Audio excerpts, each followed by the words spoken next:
I want to thank everybody who has sent me messages of support during this time, especially the ones, going out of their way to publicly bear witness to what is happening.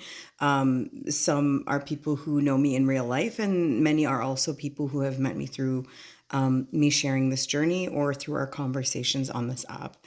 Since I didn't get to give any of my evidence, I think this is a perfect opportunity to specifically talk about the allegation of poor mental health. This was one of the main allegations weaponized against me with zero evidence. And the exact statement was that I have consistently been in and out of the psychiatric ward or with psychiatric admissions to the hospital my entire relationship with this person. So you don't have to hear my words. Let's read instead the two pieces of evidence that my personal family physician wrote out and gave me, and to this day, the RCMP refused to take. So there was also the allegation that I'm an unfit parent and that I was a secondary parent. Okay. So the first one, which addresses the parenting, was to whom it may concern, this letter is to confirm that names my name, has consistently been the parent responsible for bringing her children to their medical appointments since birth, 10 years.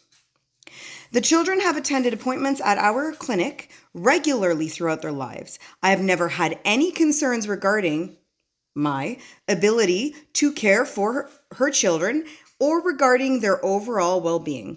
Sincerely, my family physician. Then when they heard about the allegation of me consistently being in and out of the psych ward, okay, or in and out with psychiatric admissions, here's what my doctor again offered for whoever was supposed to take the damn evidence. Because they didn't go and get evidence because that would require work such as actually investigating.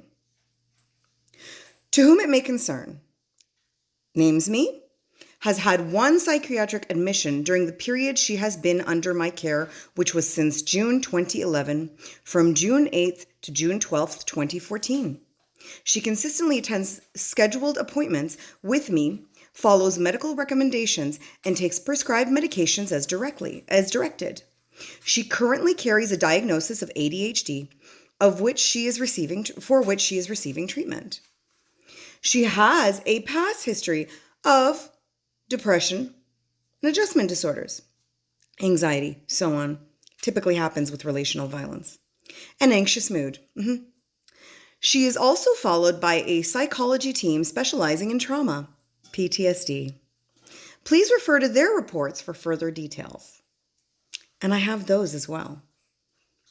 And in them they say, I am in active trauma consistently due to relational violence, which I can... If the RCMP still does not want to come and gather evidence, which is their duty, especially where that evidence backs almost 100% of my allegations, I don't know what to tell you. So quite literally, outside of me almost dying with an ectopic pregnancy, causing the adjustment disorder, outside of me consistently being in relational violence, which would cause anxiety, the one time I was hospitalized in 2014 was when he gave me a brownie and I didn't know it was laced. Let's try this again, my friends. The only time I was ever hospitalized was in 2014 when he gave me a brownie and I wasn't told it was laced. Do with that what you will. But since it doesn't seem to matter, we don't follow evidence anyway. Might as well not waste my doctor's efforts in writing the letters. Somebody can collect the evidence. Even if the police would rather just take a predator's word for it, as opposed to actually investigate and take evidence, presenting the competency, the mental competency of a victim.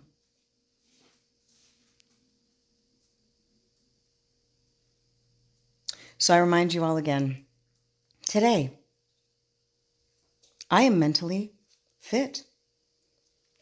I am going through something incredibly shitty that multiple people on the stolen land are going through.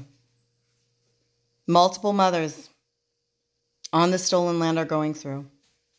We're all still alive.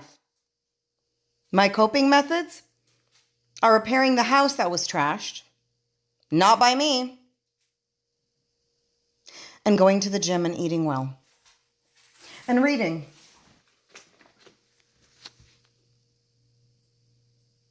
Helping your children heal the wounds of witnessing abuse. I am reading. I am still prioritizing them. I am eating well. I mean, it's not the greatest meal. I normally cook things from scratch, but lately the mental capacity is a bit exhausted. I have my pets.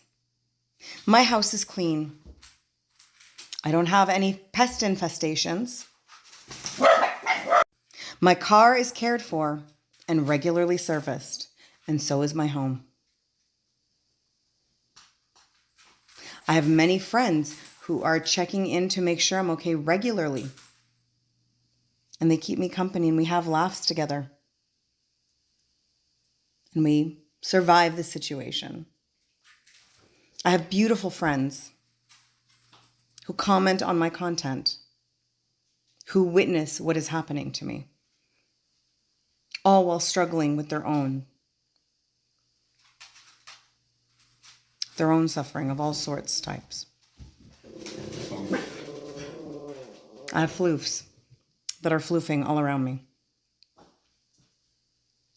There is no reason any substance should be found in my body because I don't consume anything at all other than food and my medication is prescribed.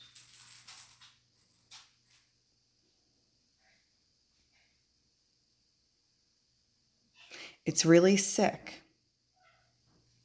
that this is what it's come to. Because I've been silent, waiting on the system for almost a year. And I'm not going to be silenced anymore.